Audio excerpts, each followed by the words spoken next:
इनमें से सच बात कौन सी है? ये साक्ष्यों वाली है या पुराणों वाली है, या हो सकता है कोई और बात भी हो? इस संबंध में मैं निर्णय कर सकने में तो अक्षम हूँ। मैं आपको सिर्फ ये बता सकता हूँ कि ये चीजें मैंने कहाँ कहाँ से, अब सचमुच में जल प्लव होती है नहीं होती है, क्या होता है क्या नहीं होता, मैं जानता नहीं। संगच्छध्वं संवदध्वं संगो मनांसि जानताम् देवा भगं यथा पूर्वे संजानना उपासते। और सभी धर्म प्रेमी सज्जनों को, बंधुओं को सादर नमस्ते। मैं राजेश कुमार आर्य अभी 12 जून 2025 से 15 जून 2025 तक 4 दिवस में गुजरात रोजन आचार्य मुनि सत्यजीत जी के सानिध्य में सृष्टि संवत शास्त्रार्थ का आयोजन हुआ था। उसमें मैंने भी भाग लिया था और वहां पर काफी कुछ अलग रहा जो स्वीकार्य नहीं था। तो आज हम इस वीडियो में चर्चा करेंगे कि वह शास्त्रार्थ था या फिर एक षड्यंत्र प्रपंच ऋषि दयानंद के विरुद्ध। बहुत सारे बंधु मेरे ऊपर एक आरोप लगा रहे हैं, लांछन लगा रहे हैं, जैसा कि मैंने विरोध किया था। उन्होंने कहा कि आप हार गए हैं, इसीलिए आप व्यथित हैं, दुखी हैं।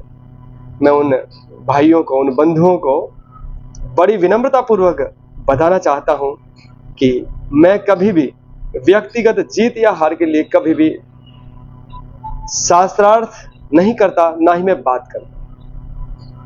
मैं हमेशा सत्य के लिए ही बात करना चाहता हूं और जैसा कि आर्य समाज का चौथा नियम है, सत्य को मानने और असत्य को छोड़ने के लिए मैं सर्वदा उद्यत हूं। मेरा दुखी होने का कारण तो कुछ और ही था, वह सभी मैं आज आप सबके समक्ष रखने का प्रयास करूंगा। और वीडियो कुछ लंबी हो सकती है तो धैर्य बनाए रखना और बुद्धिपूर्वक जो भी मैं बिंदु बताऊंगा उन सब पर बुद्धिपूर्वक विचार कीजिएगा कि उनमें कितनी सत्यता हो सकती है या फिर परिस्थिति जन्य है। तो मैं प्रारंभ करता हूं। सबसे पहले जो सृष्टि संवत शास्त्रार्थ के संदर्भ में हम सबको सूचनार्थ जो भेजा गया था, उसके अंदर जो हमारे आचार्य दार्शनिक लोकेश जी हैं, उनका प्रथम नंबर पे था और उनके बेटे, जो कि हमें बाद में पता चला कि वो उनके बेटे हैं, उनका नाम है विभु विश्वामित्र। उन दोनों का पिता और पुत्र होते हुए भी पिता का प्रथम पे और पुत्र का चौथे नंबर पे नाम था। चलो कोई बात नहीं, नाम अलग हो सकता है, पर उन दोनों का पिता यानी दार्शनिक लोकेश जी का जो पता दिया हुआ था वो नोएडा का दिया हुआ था और उनके जो बेटे हैं उनका जो पता है वो उत्तराखंड का दिया गया था। कोई बात नहीं, अलग अलग हो सकता है कि कार्य कहीं किया जा रहा है, मूल गांव कोई और है, पर प्रारंभ में ही या तो दोनों का नोएडा दे देते या फिर दोनों का ही उत्तराखंड दे देते, क्या आपत्ति है?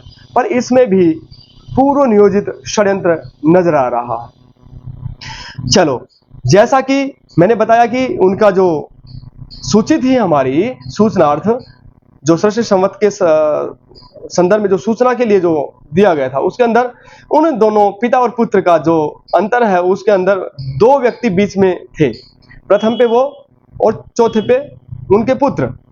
लेकिन जब वहां पर बिठाया गया, वहां पर बाकायदा नाम लगा हुआ था प्रत्येक वक्ता का, तो पिता और पुत्र को दोनों को एक साथ बिठाया गया। क्या ये पूर्व नियोजित नहीं है? चलो कोई बात नहीं, विचार करते रहिएगा। ये दूसरा बिंदु है।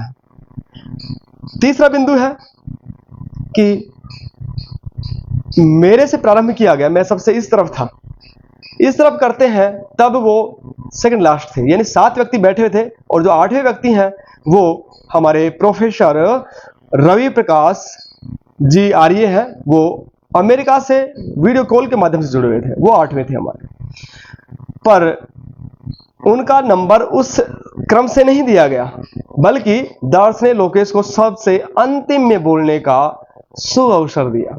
सुअवसर इसलिए बोल रहा हूं कि जब व्यक्ति षड्यंत्र लेकर के बैठता है तो जब स्वाभाविक वक्तव्य देता है तो वो अपने पूर्व के अनुभव से देता है, लेकिन जब वो सबसे आखिरी में देगा तो जो पूर्व के वक्ता बोल चुके होते हैं उसका जो वक्तव्य है उन सब के ऊपर भी आधारित होगा, उन सब से भी प्रभावित होगा, अवश्य होगा।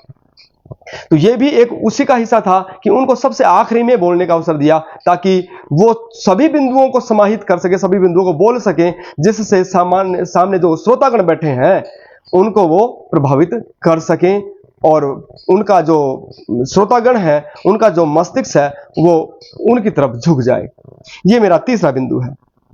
चौथा बिंदु है, जब आचार्य दार्शनिक लोकेश जी ने से पूछा सबसे गया था समूह में कि किसको कितना समय चाहिए।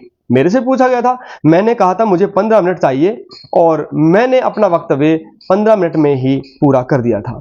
तो उन्होंने समूह में बताया था कि मुझे आधे से पौना घंटा चाहिए प्रारंभिक वक्तव्य रखने में, पर उनको जो प्रारंभिक वक्तव्य के लिए समय दिया गया वो पूरा 2 घंटे से भी ऊपर समय था। मैं आपको, अगर आप कहें तो मैं आपको बता भी सकता हूं, पर समय अधिक ना हो जाए।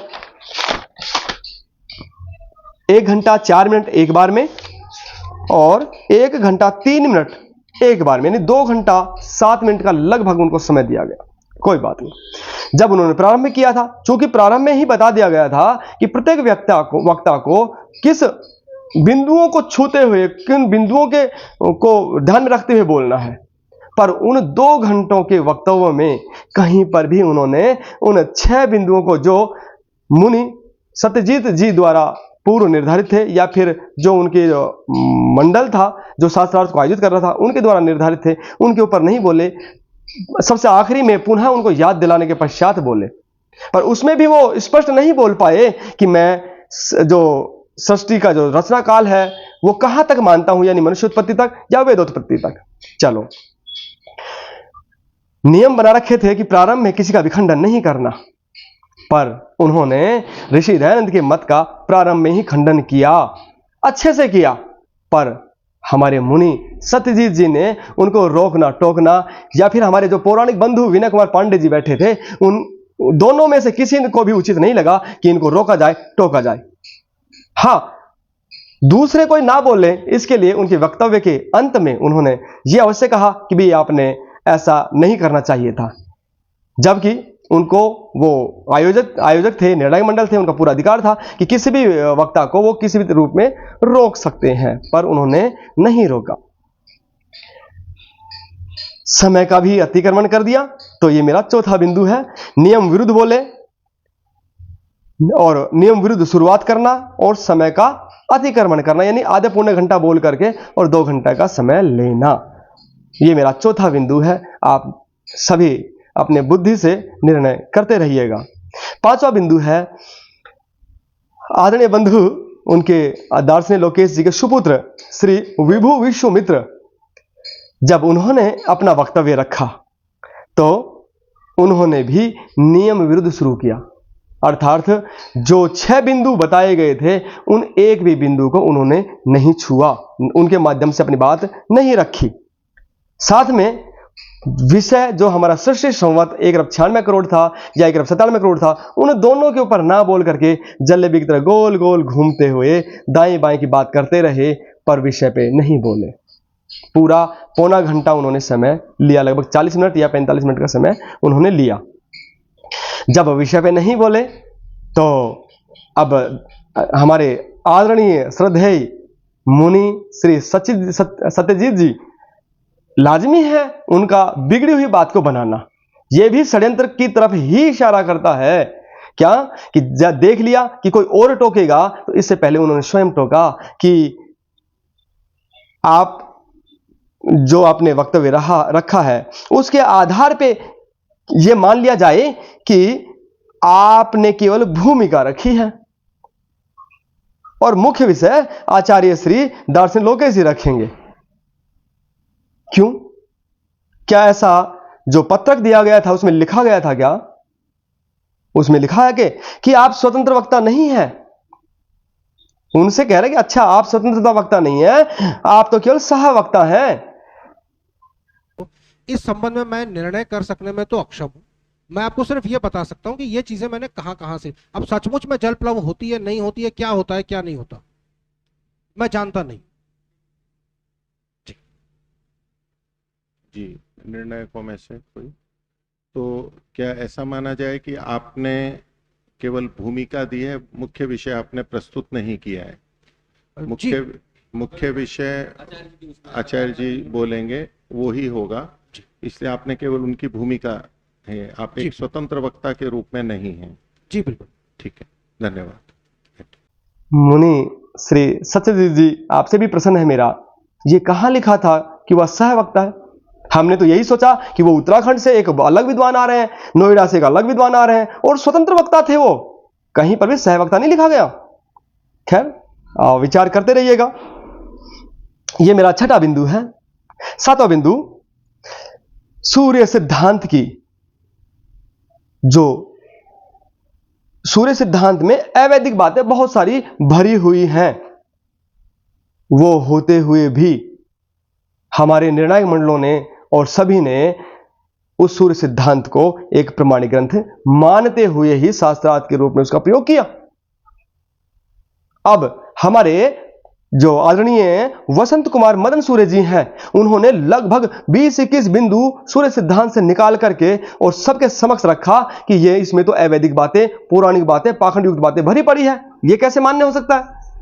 तब आदरणीय आचार्य श्री दार्शनिक लोकेश जी कहते हैं कि हां, इन बातों को तो हम भी नहीं मानते। अर्थात उन्होंने ये तो स्वीकार किया कि हां, इसमें अवैदिक बातें हैं, लेकिन हम नहीं मानते इनको, हम केवल जो शास्त्रोक्त है, वैदिक है, उन्हीं को ही मानते हैं, ऐसा उन्होंने बताया। पर आदरणीय ज्योतिषाचार्य श्री दार्शनिक लोकेश जी, आपसे मेरा प्रश्न है और आप सब भी ध्यान दीजिएगा, जो व्यक्ति अवैदिक बातों को नकार दे, खंडित कर दे कि मैं नहीं मानता, और वही व्यक्ति अपने पंचांग में अवैदिक बातें, पौराणिक बातें लिखे, क्या क्या? पेज नंबर 46 पे लिखा है उनके पंचांग में, पाप मोचनी एकादश है। अच्छा, 11 पाप का मोचन कर देती है, क्या बात है। 17 फरवरी 2023 का दिन दिखा रखा उन्होंने। फिर एक पुत्र एकादश है, यानी पुत्र देने वाली। पापांकुशा, पाप पे अंकुश लगाने वाली एकादश है। मोक्षदा, मोक्ष देने वाली एकादश है। इस तरह की बहुत सारी बातें रखी हुई है। साथ में ही गृह प्रवेश का मुहूर्त, मुंडन संस्कार का मुहूर्त, यज्ञोपवीत का मुहूर्त, वाहन खरीदने का मुहूर्त कि 8:28 से लेकर के 11:13 के बीच में आप वाहन खरीद सकते हैं। इस तरह से शुभ समय एक निश्चित करना, क्या ये वैदिक है?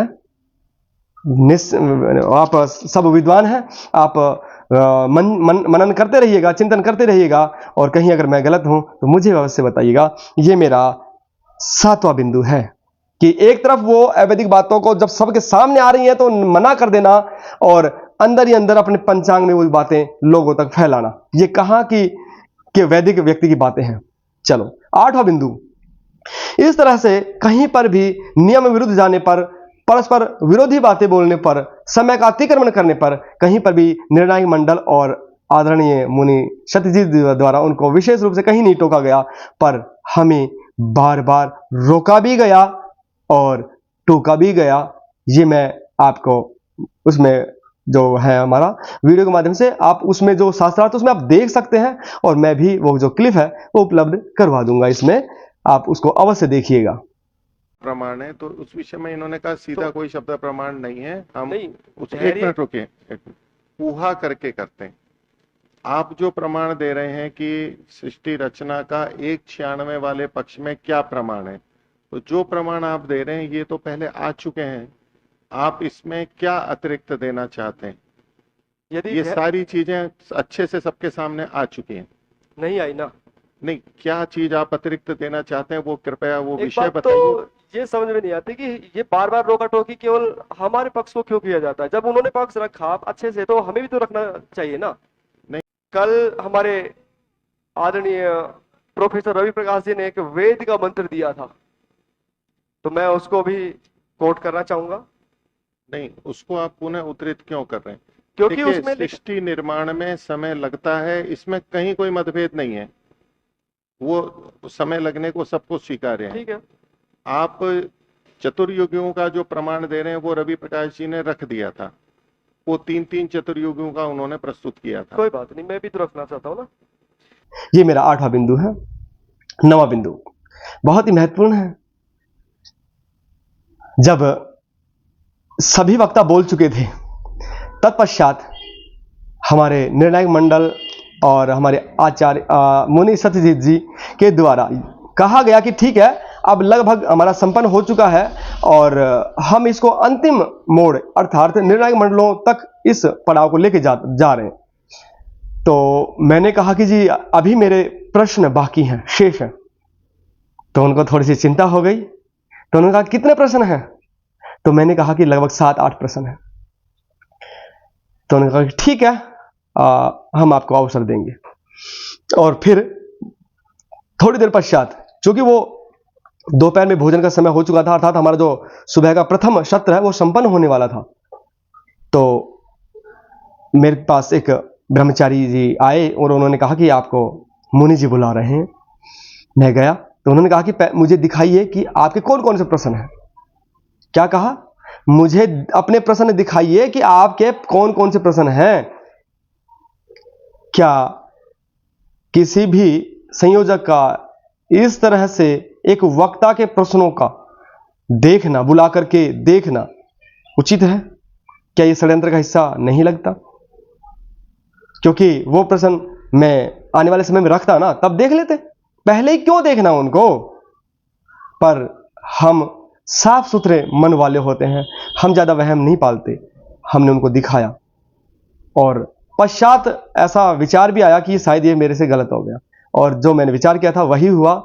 उन्होंने उन प्रश्नों को अपने मित्र आचार्य दार्शनिक लोकेश आदि से उन्होंने साझा कर दिए। तो उनको पता था कि इनमें यदि इन प्रश्नों में अगर आप हाँ करेंगे तो भी फंसेंगे और ना करोगे तब भी फंसोगे। इसीलिए उन्होंने गोलमोल सा उत्तर दिया कि जी इसके बारे में हम अधिक कुछ नहीं कह सकते, इसके बारे में हमारे पास कोई विशेष उत्तर नहीं है, ना ही सूर्य सिद्धांत में इसका कोई वर्णन है। ये मेरा 9वां बिंदु था। 10वां बिंदु है मेरा, निर्णायक मंडल में जो मध्य में बैठे हुए थे आचार्य प्रदीप जी, वो दूसरे दिन शाम को मेरे पास कमरे पर आए। मेरे जो मित्र राम प्रसाद जी वो भी उपस्थित थे और बैठ करके संधि के विषय में बात करने लगे कि आपको संधि तो मान लेनी चाहिए, ये तो ठीक ऐसे ही है जैसे आपसे पूछा जाए कि आप कितने दिन हो गए ड्यूटी करते हुए, तो आप कहोगे कि जी इतने वर्ष हो गए ड्यूटी करते हुए, पर आपने लगातार ड्यूटी नहीं की है, उसमें 8-8 घंटे 10-10 घंटे की है, तो जो बीच का जो साइड का जो काल बच गया सुबह शाम का 8 घंटे के अलावा, वो संधि तो है। कह रहे कि आप इसको अगर मान लेंगे तो ये ठीक से जल्दी निबट जाएगा मामला। इस तरह से उन्होंने कहने का प्रयास किया। मैंने भी कहा कि हाँ, जिस तरह से आप समझा रहे हैं, अगर इस तरह से अगर संधि मानी जाए तो कोई आपत्ति नहीं है। तो मेरा ये प्रश्न है कि क्या एक निर्णायक मंडल में से व्यक्ति का एक स्वतंत्र वक्ता के पास में इस तरह से शाम के समय कमरे पर आकर के उस विषय में इस तरह से बातें करना क्या उचित है? क्या ये षड्यंत्र का हिस्सा नहीं लगते? आप विचार कीजिए। मेरा अगला बिंदु 11वां है। एक ऋग्वेद का जो मंत्र है, मैंने उसका एक साक्ष्य प्रस्तुत किया था, प्रमाण प्रस्तुत किया था। ऋग्वेद मंडल 10 सूक्त 97 मंत्र संख्या 1, और इस मंत्र को प्रस्तुत किया था हमारे आदरणीय प्रोफेसर रवि प्रकाश जी आर्य, जो वीडियो कॉल से जुड़े हुए थे। वो स्वयं वेद का भाष्य, उन्होंने स्वयं ने वेद का भाष्य किया हुआ है। तो उनका मैंने उत्तर वो दिया, तो उसमें मुझे रोका कि आप क्यों दे रहे इसका वो साक्ष्य क्यों दे रहे, प्रमाण क्यों दे रहे हैं? मैंने कहा क्यों देने में क्या आपत्ति है? उन्होंने कुछ और तरीके से दिया, मैं कुछ दूसरे तरीके से रखना चाहता हूं। तो मैंने इस तरह से जबरदस्ती करके तो मैंने वो साक्ष्य दिया, प्रमाण दिया। उसका भाव वही मंत्र यजुर्वेद के 12वें अध्याय का 75वां मंत्र भी है, मंत्र सेम ही है। जो यजुर्वेद का भाष्य ऋषि दयानंद ने किया है उसमें भाष्य कुछ अलग है, मूल भाव अलग नहीं है, मिलता जुलता ही है, पर कुछ शब्दों का परिवर्तन है।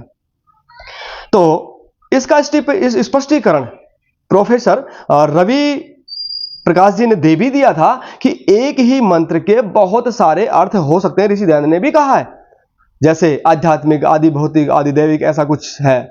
और मैं आप लोगों को आप लोगों की जानकारी के लिए बता दूं कि आदरणीय आचार्य अग्निहोत्र नैष्ठिक जी, उनकी एक पुस्तक मैंने पढ़ी है और उस पुस्तक में उन्होंने एक मंत्र का 17 अर्थ किए हैं ऋषि दयानंद से अलग।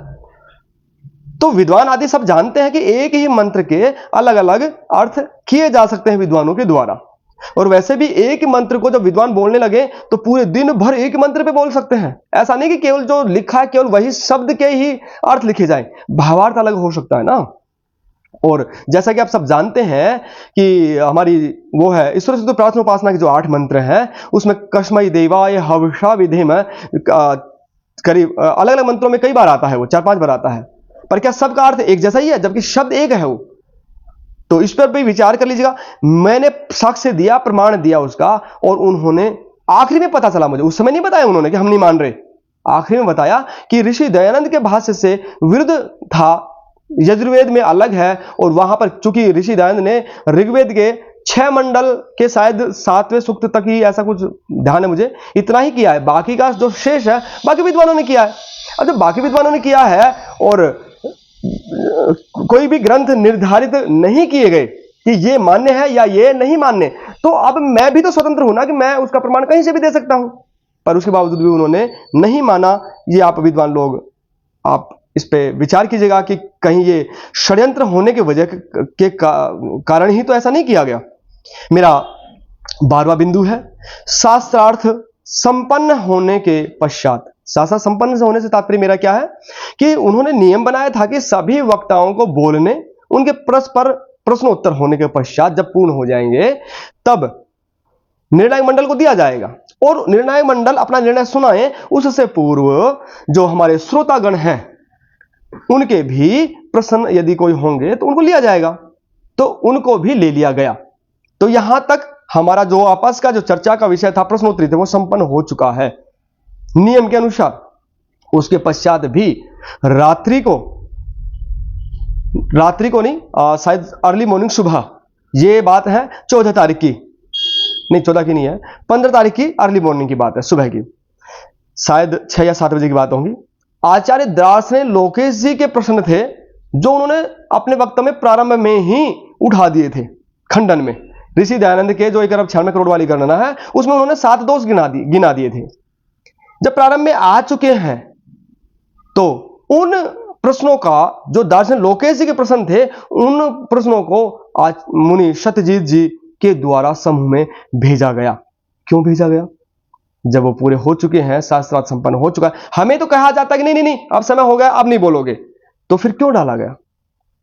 फिर उसी को देख करके कि कहीं ऐसा इस बात पे निर्णय ना दिया जाए कि अभी तो हमारे 7 प्रश्न अनुत्तरित है, उनका तो उत्तर दिया ही नहीं गया। यह विचार करके फिर मैंने पुनः मेहनत की, परिश्रम किया, पुरुषार्थ किया और उनके लिए लगभग 10 प्रश्न, 9 या 10 प्रश्न मैंने भी तैयार किए। वो भी अनुत्तरित थे और आखिर तक अनुत्तरित ही रहे। तो ये आप विचार कीजिएगा, क्या ऐसा प्रश्नों का बाद में डालना क्या ठीक है क्या? मेरा 13वां बिंदु है पौराणिक बंधु विनय कुमार पांडे जी, जिनको आमंत्रित किया गया था शायद केवल इसीलिए कि वो जो सूक्ष्म गणना है, आहरण, उनको ठीक से समझ पाए, उसकी गहराई को समझ पाए, इसलिए उनको केवल सहायता के लिए रखा गया था। लेकिन आप सब वीडियो के माध्यम से देख सकते हैं, देखा भी होगा कि पूरे सत्रों में उनका कितना अधिक बोलबाला रहा। और वो केवल जब हमारे पक्ष के बोलते थे तब कई बार तो हमारे अंदर चर्चा भी हुई कि भाई शास्त्रार्थकर्ता हमारे दार्शनिक लोकेश विभू जी और दीपक जी हैं या फिर विनय कुमार पांडे जी हैं, ऐसा भी हुआ है। और उस अत्यधिक बोलने के कारण सत्यजित मुनि जी को ऐसा भी आभास हुआ कि ये तो बहुत ज्यादा अधिक हो जाएगा, ये तो ओवर एक्टिंग हो जाएगी। तो उन्होंने कई बार उनको रोका भी कि नहीं नहीं आप मत बोलिए, वक्ताओं को बोलने दीजिए। तो क्या यह उचित है उनका इतना अत्यधिक हस्तक्षेप?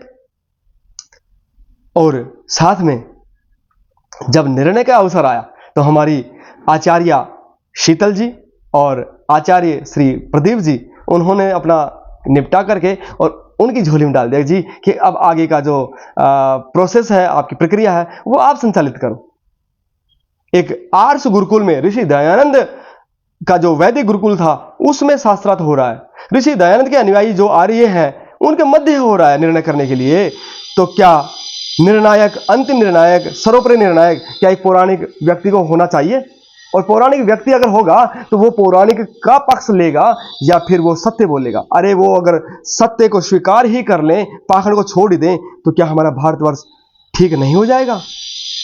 पर उनकी दुकानें बंद हो जाती हैं, इसलिए वो वहीं बोलेंगे जहां उनका अपना फायदा है। ये अगर अभी तक भी इन आर्यों को समझ में नहीं आया तो शायद फिर कभी भी नहीं आएगा। ये मेरा 13वां बिंदु था। मेरा 14वां बिंदु है, तीनों निर्णायकों का आपस, मतलब तीनों जो निर्णायक थे हमारे, आचार्य शीतल जी, आचार्य प्रदीप जी और विनय पांडे जी, वो भी आचार्य ही है, ज्योतिषाचार्य जी, तीनों। शीतल जी ने भी एक जगह कहा था, उसका वीडियो आपके पास भी है और मैंने भी बनाया था वीडियो। उन्होंने कहा था कि हाँ मेरा मत अलग है, और फिर वो कुछ पढ़ रही थी। प्रदीप जी भी कह रहे थे कि जी कुछ आगे के पन्ने चले गए, कुछ पीछे चले गए, तो निर्णय कुछ स्पष्ट नहीं है। और हमारे पौराणिक बंधु विनय कुमार पांडे ने तो वो तो आए ही थे, वो तो खुल करके करेंगे। तो तीनों निर्णायक मंडल अलग अलग होते हुए भी निर्णय उन्होंने एक दिया। किस आधार पर? और इसी में ही जो हमारे साथी रहे, हमारे शास्त्रार्थ में बिल्कुल साथी रहे, 1 अरब 96 करोड़ के पक्षधर रहे, आचार्य रविंद्र जी, मुझे उनकी भी भूमिका बड़ी संदिग्ध लगती है।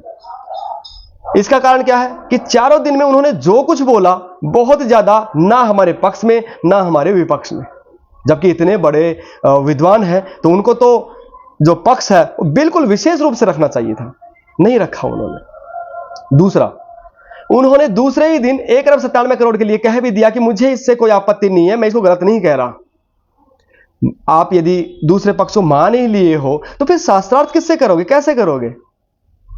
तीसरा बिंदु, उनका जो प्रलय का जो सिद्धांत उन्होंने दिया वो बड़ा विचित्र था, वो कहीं सुनने को नहीं मिला आज तक, और सामान्य बुद्धि से भी वो बुद्धिगम्य नहीं है।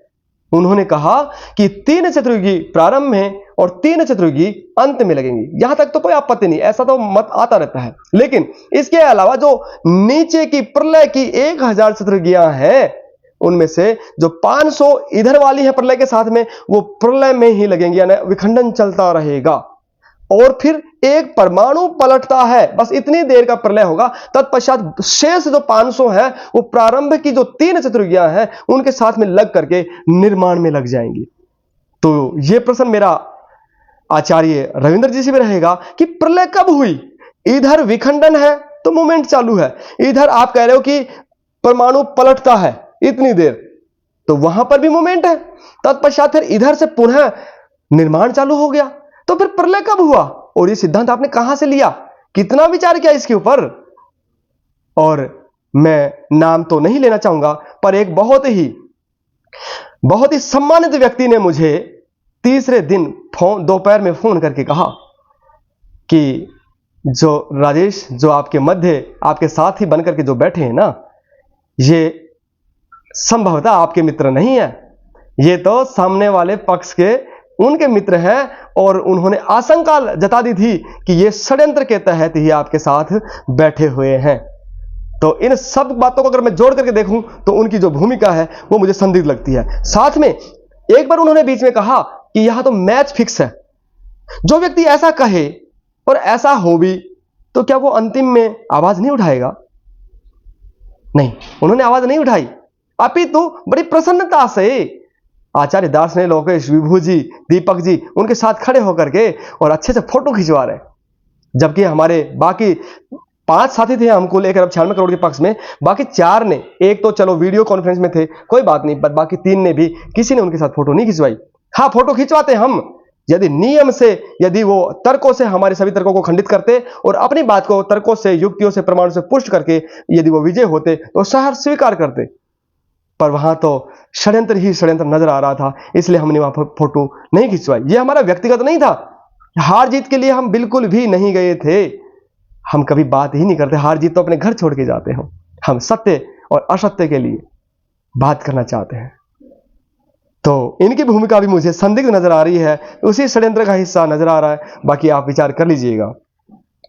अब मैं कुछ और बातें रखना चाहता हूं कि यह षड्यंत्र क्यों किया गया होगा, क्या आवश्यकता थी इसकी, मुनि जी को क्या फायदा है, सत्यजीत मुनि जी को, आचार्य दार्शनिक जी को क्या फायदा है, और किसने इस षड्यंत्र को आयोजित किया होगा, यह मेरा और अनुमान है। और अनुमान भी किसी न किसी आधार पर ही लिया जाता है, और अनुमान भी एक प्रमाण है। पहला, क्यों किया गया होगा, नहीं, यह बताना चाहता हूं कि यह सब क्यों हुआ, इस तरह का निर्णय, यह बिंदु होते हुए भी इस तरह का निर्णय क्यों दिया गया। तो सबसे पहले जो हमारा निर्णायक मंडल था, उसके अंदर पौराणिक बंधु का एक षड्यंत्र के तहत सुनियोजित तरीके से उसको वहां स्थापना करना, वहां पे उसको रखना और उसको सबसे अधिक महत्व देना, पहला ये था। दूसरा, जो हमारी आचार्य शीतल जी थी, कथित रूप से मुझे पता चला है, ये जानने का विषय हो सकता है, पर जैसा मैंने जाना है कि दार्शनिक लोकेश जी कि वो 3 शिविर अटेंड कर चुकी हैं, और कोई भी व्यक्ति अटेंड तभी करता है बार बार शिविर जब उनसे वो सहमत हो जाए, तो अर्थात वो तो पहले से ही 1,97 करोड़ के पक्ष में थी, मैं ये बताना चाहता हूं। और जो पौराणिक बंधु है, वो पौराणिक होने के नाते सूर्य सिद्धांत वो तो उनका सहारा है, आधार है, अन्यथा उनकी दुकान के नीचे से नींव निकल जाएगी और उनकी दुकान ढह जाएगी, तो वो तो अवश्य ही उस सूर्य सिद्धांत में जितनी भी बातें हैं, और फलित से भी वो फलित को भी पूरी तरीके से मानते हैं, और जो फलित को पूरी तरह से मानता हो ऋषि सिद्धांत का विरोधी है और ऋषि सिद्धांत का पक्षधर कभी भी नहीं हो सकता। तो 2 व्यक्ति ऐसे थे, तो इसलिए ऐसा निर्णय दिया गया। तीसरा, हमारे मुनि सत्यजीत जी, वो भी 1,97 करोड़ से बहुत पहले से ही सहमत हैं, यद्यपि अपने उसमें कमरे के अंदर एक फोटो में जो मैंने वीडियो में दिखाया था, और वहां संकल्प पाठ में भी 196 ही पढ़ते हैं, लेकिन सहमत 197 थे। ये किस आधार पे कह रहा हूं मैं कि वो सहमत थे, क्योंकि दार्शनिक लोकेश जी जो पंचांग निकालते हैं, उस पंचांग के प्रथम पेज को पलटते हैं तो वहां पर आचार्य मुनि सत्यजीत जी की फोटो छपी हुई है। अब जब पहले से ही फोटो छपी हुई है, वो पहले से ही सहमत है, तो 1,96 करोड़ को क्यों सिद्ध करेंगे, क्यों उसको ऊपर आने देंगे, वो तो येन केन प्रकार 97 को जितवाएंगे ना। दूसरा कारण एक और है, मुझे विश्वसनीय व्यक्ति के माध्यम से पता चला है, यह भी एक जानने का विषय हो सकता है, 100% नहीं, जानने का विषय हो सकता है, लेकिन विश्वसनीय व्यक्ति के द्वारा कहा गया मुझे, इसलिए मैं इस बात को रख रहा हूं कि हमारे मुनि सत्यजीत जी और आचार्य ज्योतिषाचार्य दार्शनिक लोकेश जी दोनों एक ही गोत्र के हैं, और दोनों का गोत्र है रावत। तो अपने गोत्र का सम्मान भी उनको रखना था, तो इसीलिए ये प्रपंच रचा गया। और इन सब में जो सबसे अधिक जो फायदा लाभ किसको होना था, दार्शनिक लोकेश को, क्योंकि उससे मैं पहले भी लगभग 1 वर्ष से वार्तालाप करता रहा हूं। 3 बार मेरे पास पत्राचार में उनका पत्राचार से मेरा प्रश्नोत्तर हुआ है, और उन्होंने मुझे ऐसे ऐसे उत्तर दिए हैं, अवैधिक उत्तर दिए हैं, जिनका कोई जो विद्वान है, जो वैदिक विद्वान है, वो तो उनका बिल्कुल पूर्ण रूप से खंडन करेगा कि ये तो बिल्कुल बेतुकी बातें हैं। वो व्यक्ति लगभग 35 वर्ष या शायद उससे कुछ अधिक भी हो गए होंगे, वो पंचांग बना रहे हैं, और पौराणिक जगत में और आज तो आर्य जगत में भी अपना प्रभाव रखते हैं। बड़े बड़े जो विद्वान हैं, उन्होंने उनके सामने घुटने टेक रखे हैं। उन्होंने डरा इतना रखा है कि ये विषय इतना जटिल है कि इसको सामान्य आदमी पढ़ ही नहीं सकता। तो उन व्यक्ति का यदि सम्मान बढ़ता है तो वो एक घोषित विजेता बन जाएंगे और आगे किसी की हिम्मत नहीं होगी, और उनके फॉलोअर्स बढ़ जाएंगे, उनको पंचांग को खरीदने वाले और बढ़ जाएंगे। और आर्य जगत में भी, क्योंकि बड़े विद्वानों ने जब घुटने टेक दिए तो हमारे जैसे छोटे सामान्य से आर्य का क्या औचित्य रह जाएगा। वो भी कि जब बड़े मान लेते हैं तो छोटे भी मान ही लेते हैं, तो उनका प्रभाव और वो एक पूरी तरह से वो सबके ऊपर एक तरह से कह सकता हूं कि सर्वोपरि बनने का उनका एक स्वप्न था, और उसमें उनको कामयाब करने के लिए ये पूरा षड्यंत्र रचा गया। उनका बहुत बड़ा लाभ था इसमें, और आगे ये चीजें बंद नहीं होने वाली। ये विरासत वो अपने बेटे को सौंप करके जाएंगे, इसलिए उनके जो पुत्र हैं वो भी पूरी शक्ति लगा रहे थे इस शास्त्रार्थ को जैसे भी जीतने के लिए। और उनका एक ही उद्देश्य था कि केवल और केवल जीतना। इसमें एक बात और हो सकती है कि 5 व्यक्ति 1,96,08,53,126 वर्ष के पक्ष में थे, अर्थात ऋषि दयानंद के पक्ष में थे, पर 4 शांत थे। केवल राजेश के दिमाग में ही ऐसा क्या है, उसके पास ऐसी क्या है कि वो गुस्सा कर रहा था, विरोध कर रहा था। कईयों ने तो मेरे से ये भी कहा कि चूहे के हाथ में वो हल्दी की गांठ लगी तो पंसारी बन जाता है, इसलिए उछल रहा है। एक आदमी ने ये भी कमेंट किया कि ये बड़े व्यथित है, मान सम्मान पर ठेस लग गई।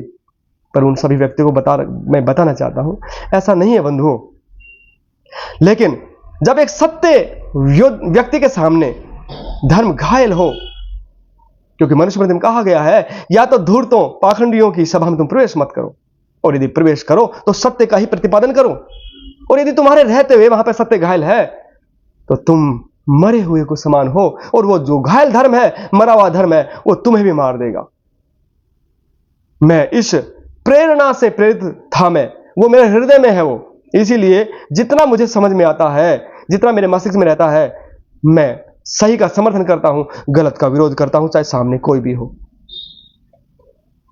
तो ये सब बातें आपने जान ली। हाँ, मैं ये बता रहा था कि उन 4 ने विरोध क्यों नहीं किया, क्योंकि उन 4 का जो आखिरी था करीब उनका मैं कह सकता हूं कि 95 या 98% बिल्कुल ठीक थे उस दिशा में, पर आखिरी के अंतिम के जो प्रलय आदि अवस्था है, या फिर तीन चतुर्गी आदि ये जो है, इसमें लगभग सभी गोलमोल हो गए, विस्मृत हो गए, वो अपना पक्ष ठीक से नहीं रख पाए।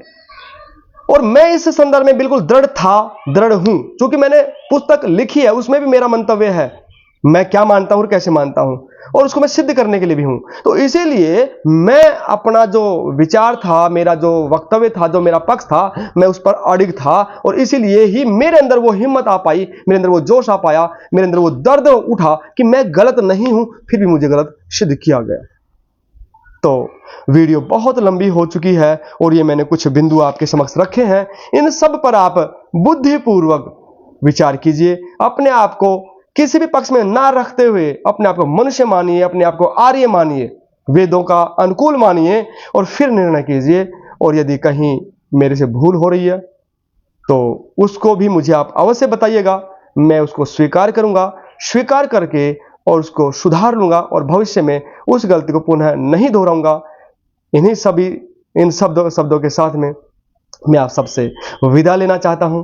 आपने मुझे धैर्य से सुना, और जैसा कि मैंने प्रारंभ में जो वेद मंत्र का पाठ किया, मैंने वहां पर भी इसी मंत्र का पाठ किया था कि संग गच्छध्वम संग वदध्वम संगो मनांसि जानताम देवा भागम यथा पूर्वे संजानना उपासते।